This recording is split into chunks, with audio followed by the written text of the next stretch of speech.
Представляешь, покрытие слезло само. Я ничего с ним не делала, даже к нему не прикасалась. Вот так пленкой сошло. Знакомая ситуация? Всем привет, я Марина, и с вами школа Сакрамел. Клиент содрал покрытие и говорит, что это не его рук дело. Что теперь делать с этими ногтями? Как их восстанавливать? В этом видео. Поехали! Вот с такими ногтями мы будем иметь дело. Они истончены, красного оттенка. На некоторых остались кусочки предыдущей базы. Все-таки не полностью модель содрала себе покрытие, что-то оставила. Даже если предположить, что покрытие отошло само, и она ничего с ним не делала, возникает следующий вопрос: а зачем его полностью отдирать? Скорее беги к мастеру, чтобы он сделал тебе коррекцию ногтей, чтобы их не испортить. Но зачастую клиенты почему-то самостоятельно снимают, а именно отрывают покрытие, а потом удивляются, почему следующее покрытие носится хуже, с отслойками. Дело в том, что чем тоньше ногтевая пластина, тем хуже сцепка. Нельзя ногти перепиливать, истончать и уж тем более отдирать гель-лак. Я посмотрела на ногти модели, на некоторых из них есть черные продольные полосы. Это лопнувшие капилляры, подногтевые геморрагии, которые появляются вследствие нагрузки, либо когда отдирают. Также они могут означать начинающийся ожог ногтевой пластины. Но поскольку таких подногтевых геморрагий больше нигде нет, кроме как на среднем, то принято решение выполнить укрепление ногтей и выравнивание базой. Кожа у моей модели чувствительная, о чем говорит красная область над ней. Близко располагаются капилляры. Мы выполним комбинированный маникюр и зашлифуем кожу насадками. Пламенем приподнимаю юбочку кутикулы так, чтобы проще было срезать, а также чтобы было видно, что находится под кутикулой, остался ли птериги или нет. Наверняка вы замечали часто такое, когда после среза при приподнятии кутикулы видна склейка кожи с ногтем, и в таком случае получается затек материала. Поэтому так важно хорошо приподнять кутикулу и постоянно ее оттягивать. И дочищаем эти склейки, если они остаются. Поверхность ногтевой пластины заматирую при помощи пилки 240 грит. Выбираю мягкий абразив, так как ногти у моей модели истончены.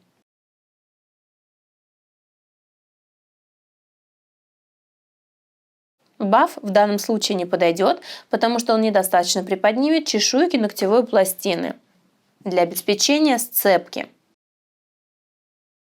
Важный момент – следите за тем, чтобы не оставалось глянцевых участков на поверхности ногтя. И теперь мы приступаем к срезу. Иду крайне аккуратно, до середины закрываю ножницы и смотрю на реакции модели, не больно ли ей. Если все в порядке, то закрываю ножницы полностью. Хотите развиваться и знать больше о маникюре? Приглашаю в базу знаний школы Сакрамел. Более 20 видеокурсов по цене одного, с получением сертификатов. Они доступны по всему миру. Чтобы присоединиться, переходите по ссылке в описании.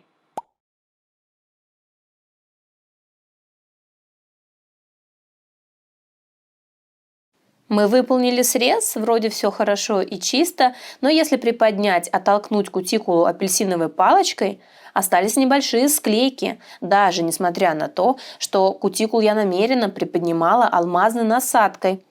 В таком случае нужно доработать, а не оставлять так, во избежание затеков.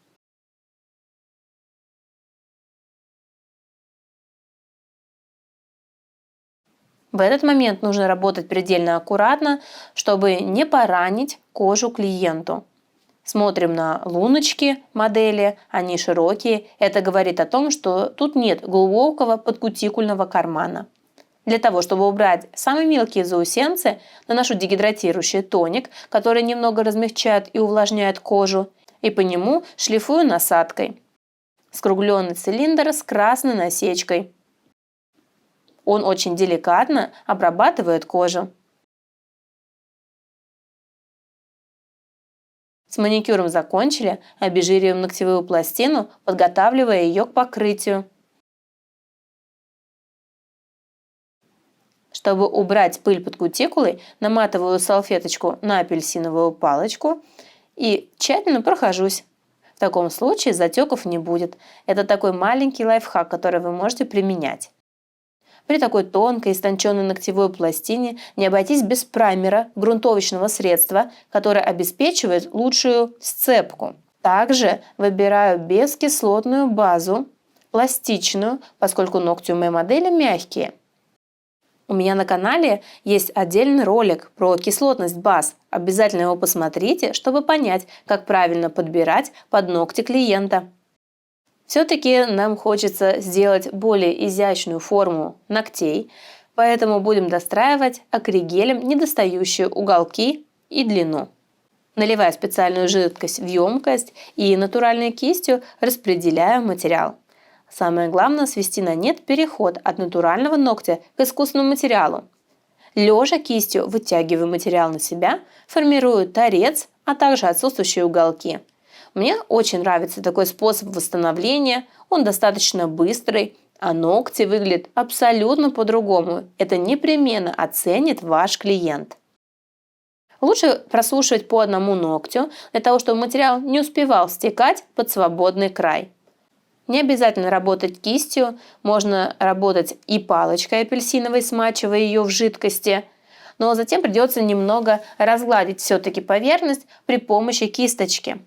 Тут важно не переборщить с акригелем, иначе он будет падать под ногтевую пластину и получится излишняя толщина. Поэтому палочкой приподнимаю ее. После того, как сделали укрепление до наращивания на всех ногтях, снимаем липкий слой и приступаем к опилу. На этом этапе придаем форму, подбираем боковые стороны и нижние параллели. На толщину свободного края пока не обращаю внимания, потому что дальше будем ее выпиливать для получения тонкого торца.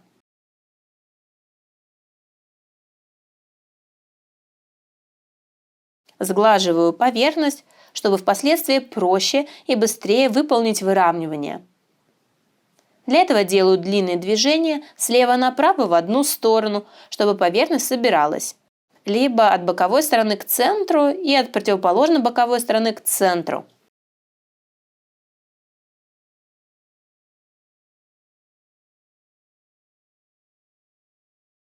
В этот момент самое главное полностью не спилить акригель, который вы только что выкладывали.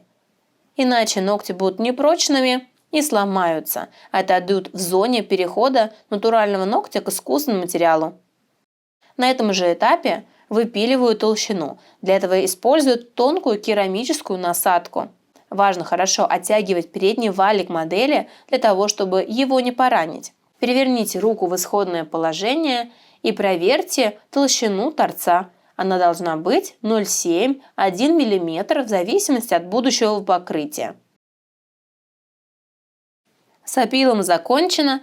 Обезжириваем вновь, убираем остатки пыли, чтобы они нам не мешали, чтобы не было затеков. И теперь выравниваем базой. Базу подобрала максимально похожего оттенка под цвет акригеля, чтобы не было видно перехода. Тонко в 3 движения промазываю полностью ногтевую пластину, ставлю каплю базы в зону кутикулы, практически не накладывая ее на свободный край. В этом нет никакой необходимости. Разровняйте архитектуру, чтобы поверхность стала ровной.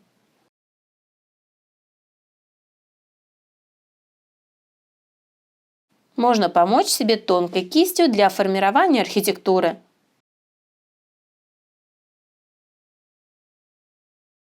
Прозрачная база, которую мы наносили изначально, служит подложкой под камуфлирующую. В таком случае будет хорошая носибельность и не возникнет отслоек в зоне кутикулы. Благодаря тому, что на свободном крае у нас нет натурального ногтя, только искусственный материал, а сам ноготь как бы запечатан в него, не будет отслоек со свободного края. Смело применяйте этот лайфхак на тех клиентах, у которых ничего не держится. Все выровняли, уже получилось очень красиво. Снимаю липкость и матирую поверхность перед акварельной росписью. Акварель у меня художественная. Кисточку использую ту, которая попалась под руку. Ставлю небольшие кляксы и затем их водой размываю. Делаю нечто подобное на цветочки.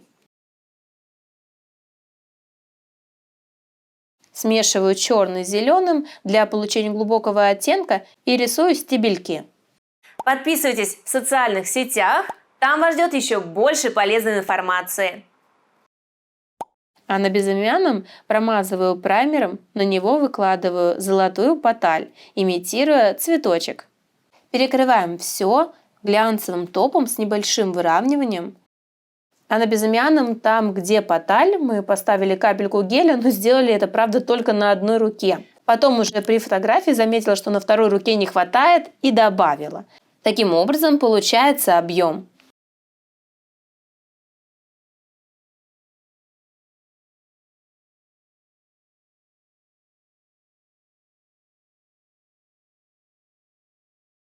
Наш результат, конечно, получилось все здорово, но нужно обязательно объяснить клиенту, почему нельзя отрывать самой себе гель-лак и к чему это может привести.